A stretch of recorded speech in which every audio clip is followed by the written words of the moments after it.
Amy, let me tell you about a magical place that is so exactly designed to be enclosed space, year-round fun for the whole family that I bet you already know what I'm going to say before I even say the name. Let's say it together on 3. 1, 2, 3.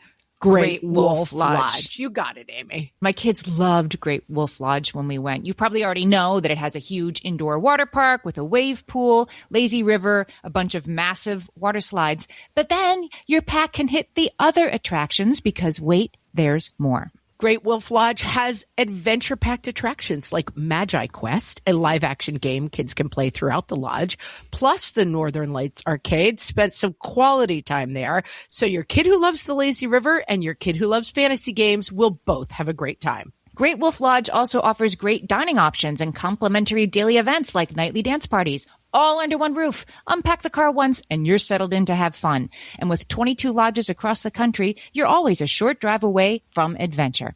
We've both had such great times at Great Wolf Lodge, so bring your pack together at a lodge near you. Learn more at greatwolf.com and strengthen the pack. I don't like cooking. What fresh hell? Laughing in the face of motherhood. I don't know. And why is it up to me? With Margaret Abels and Amy Wilson. If you want to talk to me, come to the room I'm in. A podcast that solves today's parenting dilemmas so you don't have to. I am literally enabling your good time.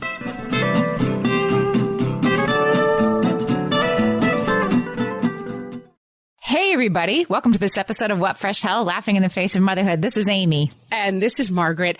And today we are talking about what is your mom Achilles heel? Yeah. Like the story was that Achilles' mother dipped him in a river that was going to make him impervious, like he couldn't be harmed. But she had to hold him by something to dip him in the river. So she held him by his foot while she dipped him in, which meant his heel was the only thing that wasn't protected, was vulnerable. And then he got an arrow to the heel and I guess died. I don't know that part. Amy, like you, I love to do a lot of research. So I went to a little site called Wikipedia.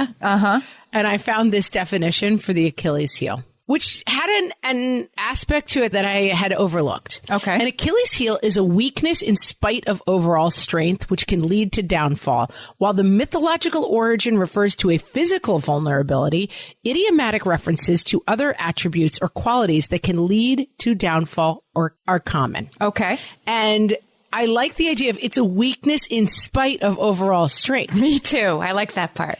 You're a superhero, but there's just one thing. This is often sometimes referred to as your kryptonite, right? Yeah. It is, you're superhuman in all ways, but there are one or two things that can just break you entirely. Yeah. And like kryptonite is like more like, oh, I hate cilantro. That's my kryptonite. Like I hate it and I stay away from it. That's what I think of when I hear kryptonite. But it destroys you. I mean, it kills Superman, kryptonite. Yeah, it's true. It takes you all the way down. Your Achilles heel is your soft spot that you can be aware of. Amy, can I lead you off with one of my Achilles heels? Okay, yeah. It's forgetting to do mailbag on every episode. Sometimes we don't have a mailbag. Today we have a good one. All right. Because Amy told me before we started recording, let's do mailbag. And I was like, yes. And then I jump right in with all the definitions. But it's not too late. Let's do mailbag. No. All right. So Kendra wrote in. Kendra's a pediatrician who lives in Elk Ridge, Maryland. She's also a fan of the show. She says she's told lots of moms to listen. Thank you, Kendra. Thank you, Kendra. And all friends, please do the same. Yell at your friends. Tell them to listen. We've gotten a bunch of feedback on our Useless Metrics for Life episode. Like, well, but this one is kind of useful and that one is kind of useful. Yeah, as we said in the episode, these may or may not be useless metrics for life. If you care about your 10,000 steps, then follow them. So she wrote in to say specifically, we were talking about giant baby heads. Margaret is a sufferer.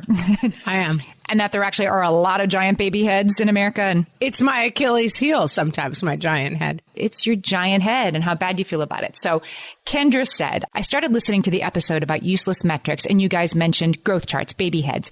If a baby has a significant acceleration in head size over a short period of time, that can be a sign of something serious, which is why we do those measurements.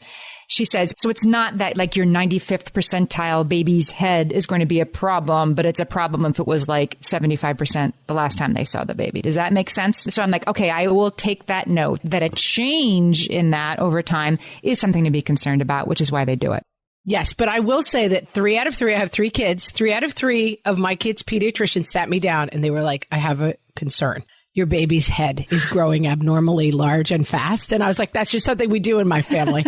That's just a clan quality that we have. And they were like, okay, we'll keep an eye on it. And I was like, I'm not concerned. It could have been something worse, but we have freakishly large heads. Listen, we talk some nonsense too. Like we're just here goofing on head size. Like, yes, is there a reason why you check your last period? There is. Is there a reason you check head size? Nobody's doing anything just to annoy us, but we're still annoyed by it. Both things can be true. This is a safe space to be annoyed by the very trivial. It's a safe space. Indeed, indeed. All right. So back to Achilles heel. So you're defining this as a weakness amidst an overall strength that is a problem in your parenting? I do. This was brought to mind by me. My kids must have been studying at school because they were like, Achilles' mom should have just thrown him in the tub and then picked him out later. And I'm like, yeah, it would have been as good a story though, you know? They're not wrong. He couldn't swim. He was baby Achilles. Yeah. They could have dunked him though, like a baptism. But anyway, like we're saying, we don't have to hear every side to the story. It's a story. The kid had a bad heel. Yes. So we were talking about like, what are the things, I know some of yours because we've discussed them. You don't like blood and you don't like injuries. Yes. But I can think of one that just occurred to me like 2 nights ago. So I spent a night away from my kids. I went to visit my parents because we can now. And wasn't that wonderful? So I was away from my family and I came home like the next evening and our house, it just looked like a tornado blew through, right? Like 1,100 pairs of shoes and papers and boxes and drinking glasses and just like, it's clothes thrown on the floor. And it's the evidence of what doesn't happen when I'm gone, which I should probably take and do something else with, right? But I was immediately like, okay, it's 10 p.m. I'll go to my bedroom. My bedroom was a disaster. And some of my stuff too, to be clear. Some of my clothes thrown around before I left. My husband's in bed and I'm like picking up the clothes and organizing them in piles. Like, what are you doing? Let's just like do it tomorrow. I'm like, I can't. Like, I look at this amount of mess around me. I am sort of unsettled by it. Like, I have to make headway on it before I can relax. He's like, close your eyes. You won't see it. I'm like, but I know it's there. And like, it wasn't like I was like swabbing the decks at midnight, but I can't have actual chaos around me. It makes me feel a little jittery. Yeah, I don't have that Achilles heel. Yeah, that's my Achilles heel because it is, I guess, an overall strength of mine that I'm extremely organized and I keep our house humming. And if I go away for a day, you can tell the difference. But there's a weakness. It's like, yeah, he's not wrong that I can just go to bed and close my eyes and pick up the clothes on the floor tomorrow. That's a weakness of mine, to not be unsettled by physical chaos. It's not chaos. You know what I mean? Like, it isn't like there's no broken windows. It's just a pile of clothes everywhere. Yeah. And it's tricky because when you're the one person who cares about it, you can come off as the crazy person. Like, right. We do a lot of, family gatherings and family trips. And I know it's hard on the people who come from your end of the spectrum. Like, we're playing cards. The dishes from breakfast aren't done. Like, You're all just, and the rest of us kind of get a little bit like, chillax, dude. It's vacation. Right. And it ends up being kind of a mess, And it's just that people have very different set points on that thing. Right. And it's the good cop, bad cop thing that from my point of view, it's like in the Are You the Good Parent or the Bad Parent in Your Home episode we did a couple of weeks ago, it really stuck with me, this idea of like the reason that my spouse could kick back and have a beer at the party is like because you're the one running around and chasing the kids and making sure they don't fall down the stairs. And then you get the like, relax, dude, like just have a good time. It's like the reason, like I am literally enabling your good time to then have you turn around and tell me that I should relax. Now, there's a difference between a kid about to fall down the basement stairs, however, and some clothes on the floor that can wait for tomorrow. So that's why I'm saying it is a weakness of mine. I offered as my Achilles heel, although maybe it's too big to really be an Achilles heel.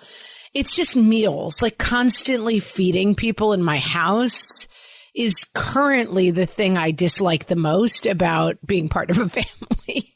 And I don't enjoy cooking. I tried to for a while. My sister loves cooking. She loves finding recipes and cooking. But even she will say, like, it drives her crazy because then she goes away with the whole family. And people are like, oh, what are you making? I know you enjoy cooking. And she's like, I don't enjoy catering. I enjoy, like, cooking delicious food. And there is a difference. But I can produce fairly tasty food because I can follow a recipe. I get the basic idea of it. Right. Last night I made some nice chicken parm. Everybody loved it.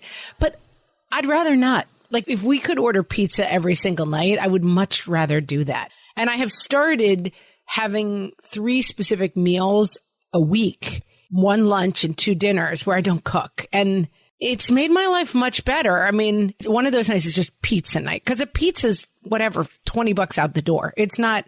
The problem is, if you family of 5 taking food is over $100, it's so expensive. Yeah, it is. Well, I mean, I put in your path that it's the decision making. For me, that's what I hate. Like, it's the like, so what are we, the real we, thinking for lunch? I will hear from my spouse. It's like, I don't know. And why is it up to me? Right? See, I've started doing it all. I do the meal planning. I write what's for dinner. Yeah, but the meal planning helps because then it's up there. But when it's time to make chicken parm, I'm like, I don't want to. I want the kitchen fairy to come make it. I don't think for me it is even the planning. No. Like on Sunday, I sit down and plan the menu. But then every night, I'm like, tonight we're having, stir fry noodles with pork. I already marinated the pork. Like, it's all done and I still don't want to do it. I don't like cooking. I feel you. I'm there with you. Like, I don't draw joy from it. I don't mind it as much if I don't have to figure out what it is first. It's like, tonight it's pork and noodles, and here's the pork and here's the noodles. And all I have to do is pull this stuff out and make it. Yeah, even the pulling stuff out annoys the heck out of me. And my husband does the dishes. He does all the cleaning afterwards. But I'm so irritated by it. And I find that on Tuesdays, which is pizza night, because one of my kids takes gymnastics. So he's like, the pickup is at a weird time. So rather than mess around with the dinner, we just pick up a pizza on the way home from gymnastics. All Tuesday, I have like 4 different moments where I'm like, it's pizza night. Like, I don't have to do anything. My daughter's getting into cooking. I'm trying to lean in on that. Some of my kids will assemble stuff. Is it a weakness? Like, do you spend time feeling bad about it, that you don't like cooking more? No, I just think it's my downfall. Is it a weakness other people it's your downfall? I think it's my downfall in terms of, like, even if I'm having a good day and I'm doing all right and things are going my way, sometimes the chicken parm still ruins my day. Like, sometimes just having to assemble. It's that 4:30. Oh, shoot. Some bread, some chicken. I've tried everything. I get like a podcast I'm really looking forward to, or I get like my Real Housewives show going I just don't like doing it. Yeah. And I know, come at me, I could get it takeout, I could this, I could that. There's no solution. It's just annoying. We know what makes it easier. Well, there are things that make it easier, and we've talked about them. You can have the solutions that make it all easier and quicker and less annoying, but it's still annoying. Still annoying. I don't care how easy it is. If I have to assemble food, I'm in a bad mood. Vanessa says, so we went to our Facebook page and we asked you guys, what are your sort of Achilles heels, your weaknesses in spite of overall strength, which can lead to downfall? We know that you have overall strength. You're superheroes, but you've got an Achilles heel. And Vanessa, I identify with this one. She says, messy play in the house. I always hoped to be one of those parents who could encourage that stuff and be super relaxed, but instead I end up an anxious, hovering wreck every time. I think she means like when like the slime comes out or the glitter glue. Yeah. Christina Martin, my sister-in-law, on her Fresh Take, we talked about this because she talked a lot about play and the role of like messy play and construction type play and how much that helps kids' brains, all of which is true. Her one suggestion for this was like, keep as much outside as you possibly can. Yeah. Harder for you. You're in an apartment in New York City. You'd have to like traipse them somewhere and have designated areas for it. And, again, it's certain things set us off. Messy play does not bother me at all. I have come to a point in my life where my house is either bomb went off, ransacked by robbers, or clean. And there's no in between. Like, I don't clean until we get to full ransack. And then I just clean it all up. The entropy is just, it's immediately a mess again. Yeah. And I have a daughter right now who's into painting and her whole room is covered in paints. And I'm like, all right, I don't care. That mess does not bother me at all. Kristen says the noise after her kids get home from school piques her anxiety hard. This is you too, isn't it? Bother you? Yeah. I did a question of the week. Somebody's like, I can't take the noise. And like, yeah, it's not you. Some people have a lower tolerance for ambient noise and how many different things going on. Like, I have a hard time if like the dog is barking, somebody has music on, and one of my kids is singing like another song that isn't the song that we're listening to, and then somebody else is talking to me. I'm like, whoa, whoa, whoa. One at a time. I have a hard time with that. I'm aware of that. I do think that's kind of everyone. I mean, like, we're not meant to live in this amount of like noise and chaos, and especially, this was really hard during the pandemic. Like, I think I told this story already once, but like my daughter at some point was like, And I said, what are you doing? And she said, oh, I'm just making an annoying noise with my mouth. I said, yes, you are. We had a back to school night, and one of the teachers, and it was kind of a funny thing to hear at back to school night. She said, she stood up and she was very serious. And she said, some of your children are hummers, and I would like you to work with them on not humming so much during the day. Like, you could just tell her nerves were fried from the humming. Oh, yeah. And my kids, it's a lot of chair clicking and kicking their feet while they're sitting, doing other stuff. And I've become the insane person. I'm like, who's making that noise? Who's making that noise? Who's kicking? Who's clicking? And I'm just like a crazy squirrel mom who's like clearly on her last nerve. But the pandemic has not helped with this phenomenon at all. It's made it. No. We'll be right back with more Achilles heels.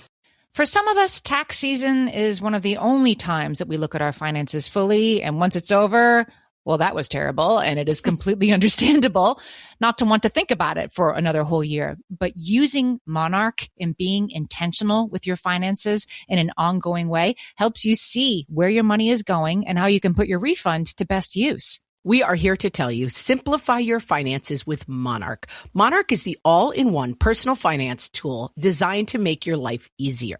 It brings your entire financial life, budgeting, accounts and investments, net worth, and future planning together in one dashboard on your phone or laptop. Feel aware and in control of your finances this tax season and get 50% off your Monarch subscription with code FRESH. As you know, my husband and I are preparing to send, 3 kids off to college, and I cannot tell you how helpful Monarch has been in showing us our full financial picture, helping us to track our spending and reach important savings milestones. Our weekly meeting, Amy, it's now run by Monarch. Love it. Achieve your financial goals for good with Monarch, the all-in-one tool that makes money management simple. Use code FRESH at monarch.com for half off your first year. That's 50% off at monarch.com, code FRESH. At DSW, we ask the important questions, like, what shoes are you going to wear? Whether you're prepping for wedding season, festival season, or just planning the ultimate vacay, the right shoes can make or break an RSVP. So own the moment. You've got big plans, and we've got just the shoes. At the perfect price, of course. Get ready to get ready with Designer Shoe Warehouse. Head to your DSW store or DSW.com today and let us surprise you. Amy, let's talk about Jen's Achilles heel, which is rushing to leave the house when we have to be somewhere at a certain time. I can't handle it for some reason. I always end up freaking out. Oh, Jen, I feel you because I am the one who has been ready for several minutes, like really ready. Like, yes, I have my mask in my hand, and yes, I know I have my keys in my hand, and yes, my shoes are on, really ready. While, somebody else is like, where's my phone? Where's this? Where's my shoes? Where's that? And like, we could have been ready to leave on time, but we're not. But you failed. And now the person who is not ready is trying to offload their anxiety about it onto me, the one who is ready on time. I feel it. One of my kids has this Achilles heel. He is very attached to, but he doesn't really even care about being on time. But like once he knows we're going somewhere, he's ready to go. And so often I have to stop him from getting in the car like an hour before we are ready to leave. Like if we're like, okay, well, let's go to the beach today. I'm just starting to like find bathing suits and I'll be like, where is he? And I'll look out and he's sitting in the car ready to go. He's unidirectional. Like, okay, if it's beach day, I'm ready. He like puts his shorts on, layers some sunscreen on, and he's like, let's do this thing. Wow. Yeah, unfortunately, he's one of 3. So then he has to wait for the other 2 to get it together. So now I'm just like, leave the doors open in the car if you get in because it's getting hot. So like, leave the doors open and it's fine. But he'll just sit in there and wait. And he's not that impatient about it. Every once in a while, if it's like more than an hour, he'll come in and be like, where is everybody? But it's funny. That's his Achilles heel. My dad does that. He's done that for years. Like if we're supposed to go somewhere, I don't know, like you're supposed to leave for church and church is at noon, like at 11:45, he's just going to go sit in the car and wait. And I think it's his way of dealing with that. I should have him conference call with my son. Yeah. It's like, I don't want to be in, he doesn't want to witness, I suppose, the part that I do. Like, where's my shoes? Where's my this? Like we were supposed to be ready and I am ready. So I'm going to go wait for everybody else to be ready or I don't have to witness the anxiety of not being ready. I think that's an interesting insight for me, for my guy, because I do think part of it is he doesn't like to be around the energy of like this. Where's this? Where's that? Yeah. Chaotic and anxious energy of leaving. And so he just goes out and sits in the car. He's figured it out for himself. Right. It's like, this is my thing, so I'm going to go sit out in the car. I think it's probably a pretty good idea. Christie's is not doing homework. I assume this means her kids not doing their homework, but man, homework has been a huge Achilles heel. And I realize now that my kids are back in school, we had a full year with no homework because basically the kids were doing everything during the Zoom day. My kids did not get homework while they were doing Zoom school. Oh, mine did, but mine are older. Okay, so my kids would stay for 8th period or whatever, 10th period, whatever the end of the day period was, and sort of finish stuff up. And then they didn't have homework. And I think also the schools were sort of like, give these kids a break, right? Like we quickly realized it was too much. Yeah. Yeah, it's like they've already been sitting in front of a screen for 7 hours. That's right. So we're just back to homework. And let me tell you, it's an icy bath to jump back into. It's not pleasant. It's a lot of fighting. I have one guy who's just a homework crier. It's tears every night over the homework. And I didn't miss it, as it turned out. Yeah. My youngest likes to do her homework in the middle of the house so that she can ask you a question and then be annoyed by your answer. Whatever it is. Correct. Whatever it is. Right, wrong, helpful, not helpful. Well, that was a stupid thing to have said. Like, why don't you go to this upstairs? If everything I say is wrong, then you can absent yourself from me and go be by yourself. I have a solution for you. Go away. That desk that we bought for you. But no, she just wants to be there to just offset a little, like just little static shocks of electricity, just a little discharge so she can get back to the... Yeah, I will say too, my children have outpaced me. They're 7th and 5th grade. 5th grade, I'm hanging in, but the 7th grade, I literally cannot do the math homework. Yep. Luckily, my husband is an engineer and a mathematician. And so Can he do 7th grade math? Like, and I'm not kidding. Like, is he? For sure. In fact, we had a really funny conversation at some point where, it's like if 7x equals this and blah, blah, blah. And I said, does this just like come to you in your head when you look at it? Because it is so impossible to me. I don't understand a thing about it. And he just looked at me and he said, do you know what I do for a living? Like, that's what he does all day, basically. And it just really made me laugh because I was like, I think I don't, but I don't care, and just go help the kids with their math homework. But yes, he's extremely, extremely good at math, apparently. But the problem with homework too is it's the wrong role, like we saw this during the pandemic. There's a reason we don't teach our kids, Yes. My husband is trying to explain a common denominator, and somehow my kid is hearing like, you're an idiot. He'll never amount to anything. It just doesn't gel, the whole thing, Thank you, Khan Academy. I mean, that explains a concept better than I could, even if I understood the concept. You know what I mean? Like, it's just that nice man on the other side. He just makes it sound so reasonable. Mm-hmm. Keep it simple. Yeah, it's extraordinarily difficult and fraught, and it's not my favorite, but I mean, I'm doing a lot of it. Let me tell you, if you want to know anything about how the blood flows through the heart, Amy, this week I'm your girl. Right atrium to the right ventricle, then out the pulmonary artery to the lungs, back through the pulmonary ventricles. Yeah, I learned that in 2020 as well, that the blood goes from the heart to the lungs and then back into the heart and then out to the body. I was like, wow. I've got it. That left ventricle gives your blood a power push out of the aorta, Amy. I mean, I got it. Useless knowledge are us. Anna Lynn says whistling is her Achilles heel. To be fair, she says, it doesn't have to be my children whistling. It's just my downfall as a person. So I think she means if she hears, I don't know, like a person on the street whistling. Anna Lynn, you're 100% correct. We don't have to do that. There's no reason that should be a thing. Let me tell you, if I ever commit a crime, I shouldn't say this because I'm giving it away. If the detective comes in and is like, I'm like, I did it. It's over. I killed him. Like, whatever. Like, whistling is the worst, except for my husband commits the worst crime. I believe the worst crime imaginable. I'm married to a monster and a psychopath. And a mathematician. He's good at helping with math homework, but that's it. Now listen to this, people. This is horrid. He sings along to songs in harmony. Like, he sings a harmony track while singing along to songs. Is there anything worse a human being could do? Yeah, because I do that too. Oh, and my daughter's like, Mom. I literally have to go over and put my hands on his shoulders and be like, do you understand? It's like Andy Bernard from The Office. Oh, exactly. Like, I would rather you stab me in the eyeball than do that. I would genuinely prefer one of those things. What kind of monster? It's my kryptonite. Does he whistle?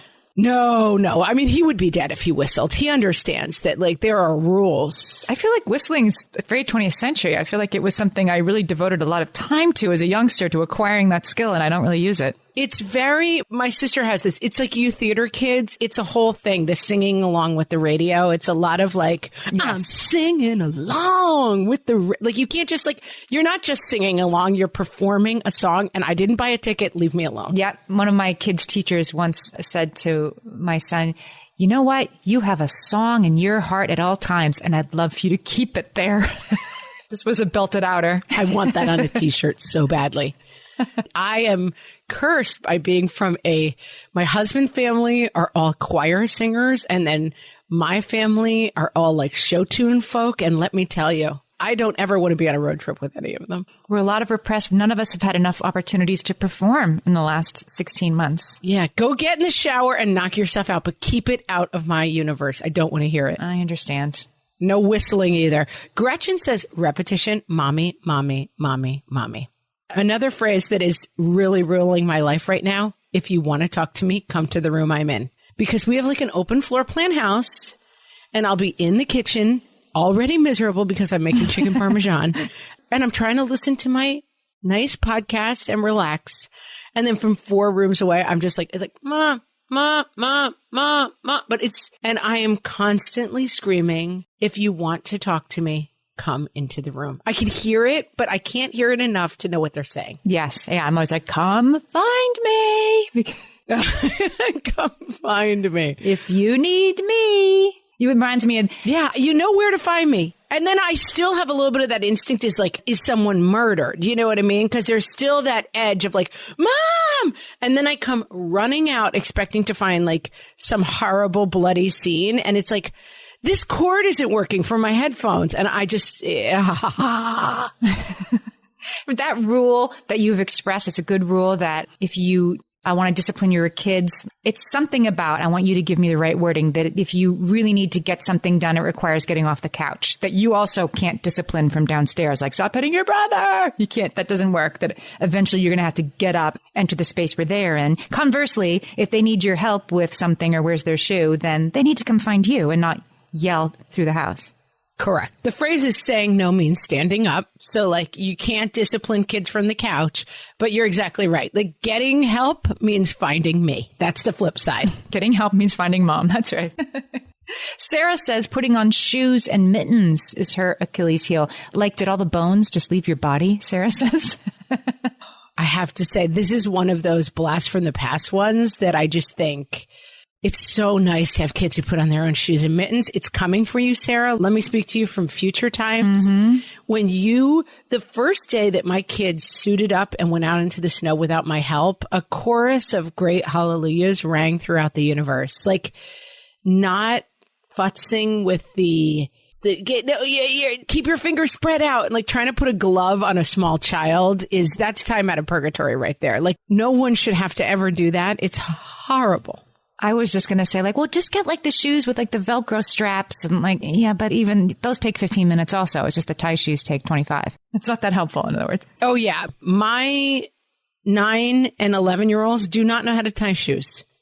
They will figure it out. You know what? They're going to figure it out at some point through a YouTube video when they're 14. It's fine. Have we talked about those stretchy shoelaces that you can use that you tie them and then they just stay tied? Oh, they're so great. Yes. I don't have time in my life for tie shoes.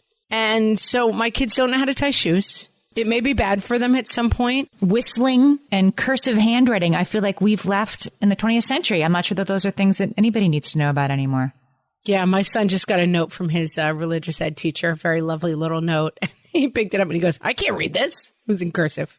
Couldn't read it. I have a thought about these Achilles heels. It's occurring to me as we're talking about this, but I want to tell you what it is when we get back. All my kids learned to swim when they were little. It was super important to me that they be confident and safe in the water.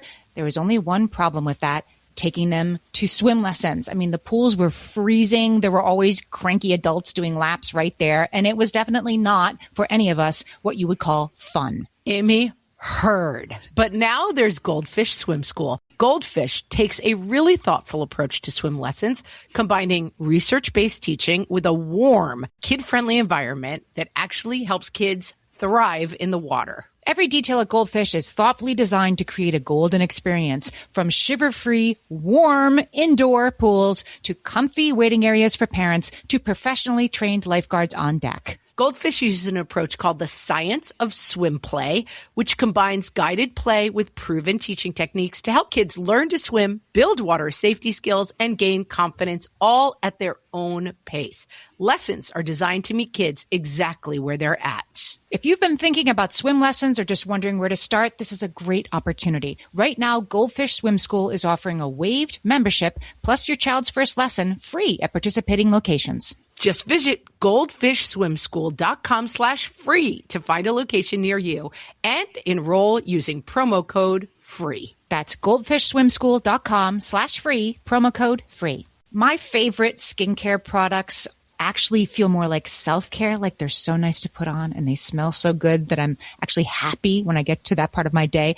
And I swear that is how I feel about Osea's anti-aging body balm. Amy, you are usually the lotions and potions queen on this podcast, but I have to say, hard agree. Osea's anti-aging body balm is a liquid silk body balm that combines the lasting hydration of a lotion with the firming power of a serum, leaving skin smoother and firmer. This body balm is clinically tested and designed to deliver visible results you can see and feel. So we've gotten to use this product for a couple of months now, and I swear I have really noticed firmer and smoother skin, like on the back of my hands. It's like getting a mini spa treatment from head to toe. Get a spring-worthy glow with clean, clinically tested skincare from Osea.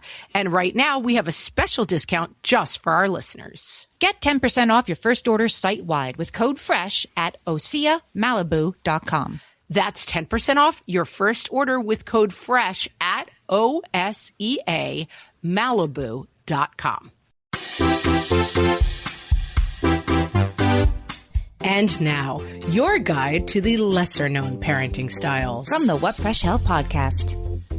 The Groundhog Mom. Sticks her head out every once in a while to check her kids are still alive before immediately burying herself back in level 6,718 of Candy Crush. The NSA Mom. She's got passwords. All of them. She's monitoring her kids' texts from her laptop. She's got an app that pings her whenever inappropriate Snapchats come through. And for some reason, she even knows her 14-year-old's TikTok login. Air Traffic Controller Mom. Schedules her kids every moment to ensure a smooth flow from breakfast table to bus pickup to after-school activities all over town. The Godfather Mom. Sits in a back room. Waits for kids to approach her to ask her favors. If she says yes, you're going to owe her. The Rabid Squirrel Mom. Runs around in panic circles just trying to keep up and find some time for snacking. Signature phrase, has anyone seen my keys? This has been your guide to the lesser-known parenting styles. From the What Fresh Hell podcast. So it occurs to me that these Achilles heels, these weaknesses that we are expressing, we are also showing a remarkable lack of motivation to do anything about them, right? Like these aren't like, you're like, I hate fixing dinner. Like me too, I hate fixing dinner. But is there any sort of like, and we really should do something about that because we'll be in trouble if we don't fix it? Nope. This is my weakness and this is who I am. You can't fix your heel. I have a friend who interacts on Facebook in what I believe to be the funniest human way possible, which is that he only responds in two ways to any Facebook post. One of the options is, I'm sorry this happened to you. And the other option is, this can't be fixed. And so whenever people are like, oh, a bird flew in my window. And he's like, I'm sorry this happened to you. And it's just a little joke. He's clearly playing with himself that like, these are the only two options. But the phrase, this can't be fixed, has entered my life on a cellular level because it's just an extremely useful phrase. This can't be fixed. I guess that's right. That's where I'm at with the shoe tying. Guess what? I'm going with Velcro. This can't be fixed. Me hating dinner, yes, you can send me 8 million different meal kits and plans and ways, and this will solve the problem. It can't be fixed. Yeah, I guess Achilles couldn't fix his heel. Just like, hope nobody shoots me right in the heel because there's nothing I can do about that. And then somebody did. Spoiler alert, guys, if you haven't read this story. And then somebody did. Yeah. Make sure you're wearing a shoe that covers your whole foot, like not a Teva or something. You could get narrow in the heel. No, I think that's why they're Achilles heels. Tiffany says hers is the constant talking. And I have 2 boys and then a girl, as does Amy. I don't know if you had the same experience, but My two boys are grump monsters, like I could talk to them for an hour and they're like, unless it's about, then they get on Roblox or Fortnite and they're talking for 3 hours. But I went away during the pandemic with just my daughters. For everybody's mental health, we decided we would get away with just us girls for a couple of days. Just a girl's time. And about 24 to 36 hours into the trip, I turned to her and I was like, I love you, but I need you to stop talking so much. And it didn't really fix it. It can't be fixed. It can't be fixed. No, but it's quite annoying. It's quite annoying. Kelly says hers is the kids getting out of bed multiple times after bedtime. And I feel that one too, because you are so that is a hard stop. It's supposed to be a hard cap, people, right? We've called a lid. Isn't that what they say in the White House press corps? They've called a lid. Correct. That's a lid. Nothing else is going to happen. Nothing else will happen today. Right. You are free to go back to your hotel rooms or wherever you live because nothing else will happen. We're shutting it down. I believe that a child's bedtime similarly should be a hard stop. Nothing else will happen until tomorrow. And this is your expectation, Kelly, and it is one you should have, actually. It's your house. But your kids have a new thing. Here's what happens after I get put to bed. Then I come out and then mommy says this and then I get put to bed, right? Now it's time for the floor show. Yeah, my kids are 12, 10, and 8. And I was a pretty stern bedtime monitor when they were young. I did the whole thing of you get to come out one time and that's it. And, it was fairly effective.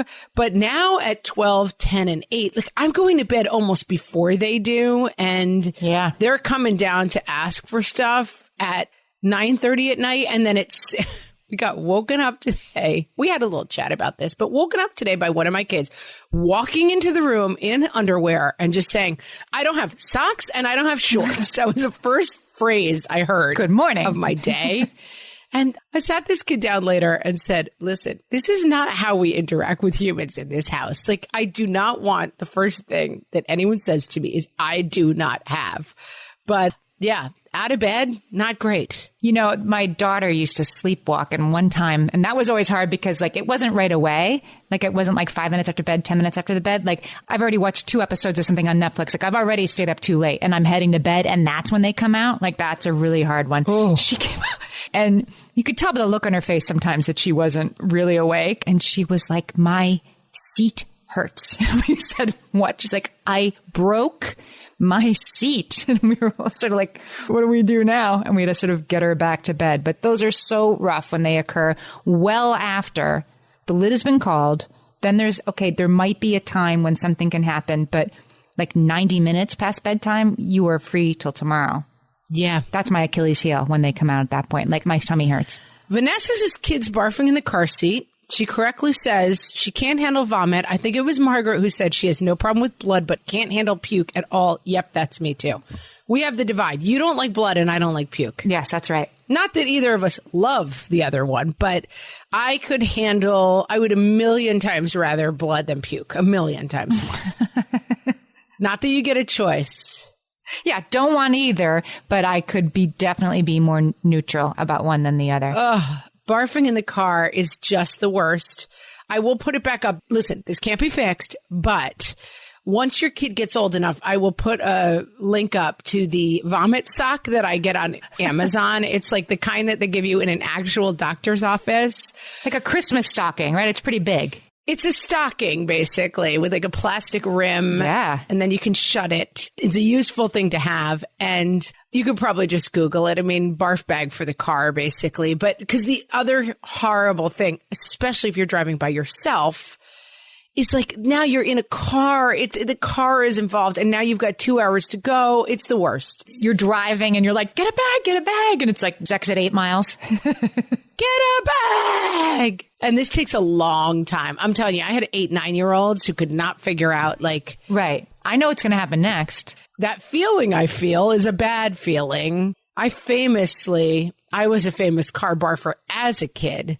And nobody wanted to sit next to me. I'm sure my parents were ready to leave me in the basket at the firehouse because I was just I still can't go 45 minutes in a car without barfing. I'm awful.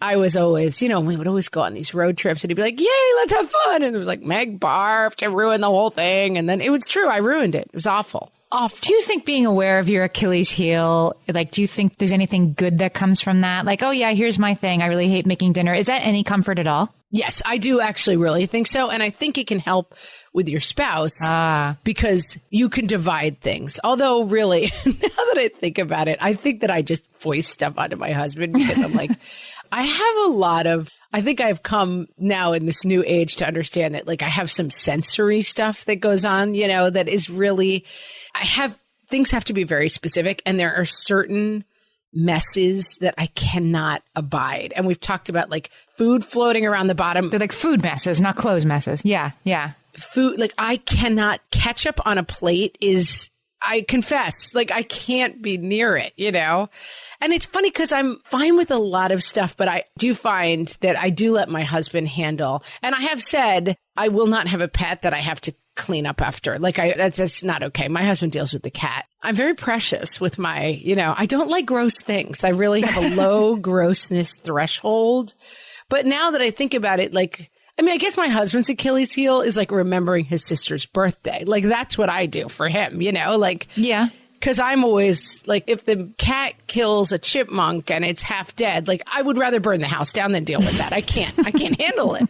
My husband deals with that, even if he's got to come home from work. Like I'm not dealing with that. But yeah, his Achilles heel is being a functional member of society. I would have no trouble with like a bee or a spider or something like that, but insects don't really bother me. Yeah. I'm kind of almost proud of that. Like when my kids are like, there's a spider. And like my kids who were taller than me are freaking out about a spider. And like, dude, like, who cares? It's no big deal. That's when I get to be cool, Mom. Mom's got this one, bud. I so do not have an Achilles heel about this. It's fine. And spiders are welcome because it means they're taking care of the other things that could be around. But yeah, anything with fur, forget it. Yeah. Insects are definitely not my Achilles heel. But let me tell you, ketchup. Like if you threatened to put ketchup on the back of my hand, I would give you my house. Like I cannot handle gross things. Okay. Ketchup on a plate is your Achilles heel. Our original definition was it's surrounded by strength. It's a spot of weakness against overall strength. I think you're a great mom, for sure. What is your sort of surrounding strength of which the ketchup plate is just a little small thing? Like what is the much bigger thing you do really well? I do think, and this is something that I feel like you actually helped me identify about myself, that my greatest strength is idea cannon. Like I'm always like, what would be fun? I'm always bringing the energy that's like, what's next? What would be cool? What would be fun? Let's get an RV. I know. Let's put a slip and slide in the backyard and da-da-da-da-da. Let's go a pandemic. Okay, that's all right. Let's set up a pickleball net in the driveway and we can play all stuff. Like that is a strength of mine. It's like finding fun plans.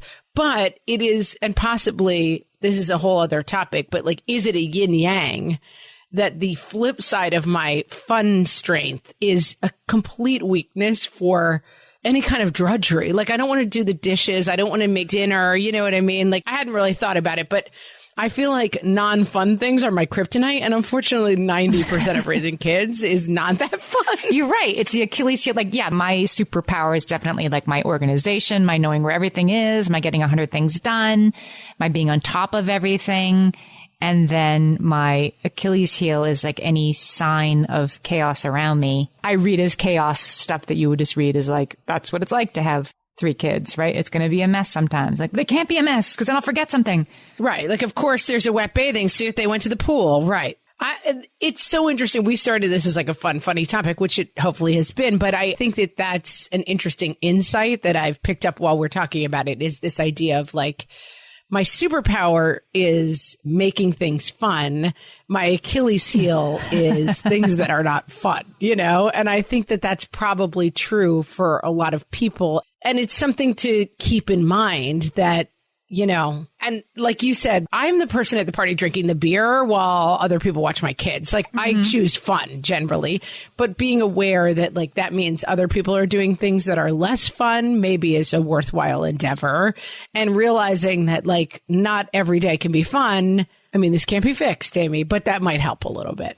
It can't be fixed. Right. I think that's it. It does help me when I'm like, this is my thing. It's okay. It's a thing. I do think it helps you get more help from other people. When you're like, this is a thing. I just like, I know ketchup on plates. I'm sorry. It's just a thing that I have. Right. And when you can sort of make it, I don't know, like just sort of fess up to like, I'm not good at everything and this is something I'm not good at. It makes people sort of give you more leeway around it, I think, even your kids. And I think also being honest about it for yourself and other people so that when your spouse is like, relax, it's fine to say, I actually am not going to and I can't. So like stand up for 10 minutes and help me clean up because I have lived quite a while on this earth and I realized that like just relaxing is not an option for me, you know? Yeah. And for me, like where is my scale of making fun and doing drudgery getting off? And then I have found in the last like 3 weeks that it's getting really hot, which makes, we don't have good air conditioning in the house. As per usual, it's 50 degrees to 90 degrees. And like, what happened, right?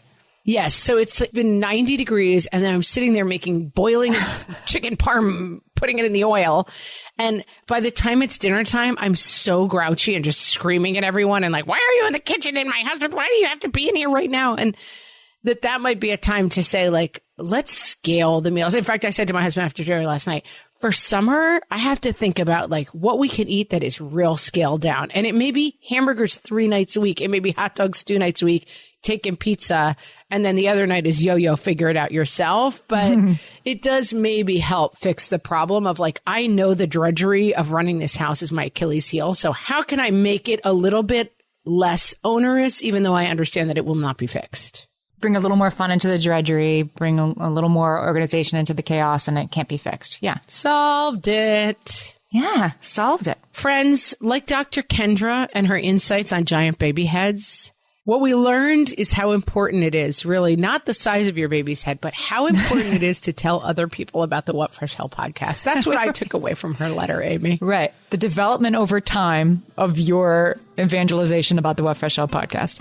So do us a favor and tell a friend, rate and review the podcast, and post about it on your social media. And in all these ways, you will tell other people to come find us and join us because we're having a lot of fun here talking about Achilles heels. It really does help every time you do it. So thanks for already doing it, and please keep doing it. Thanks for listening, guys. Great talking to you. Bye.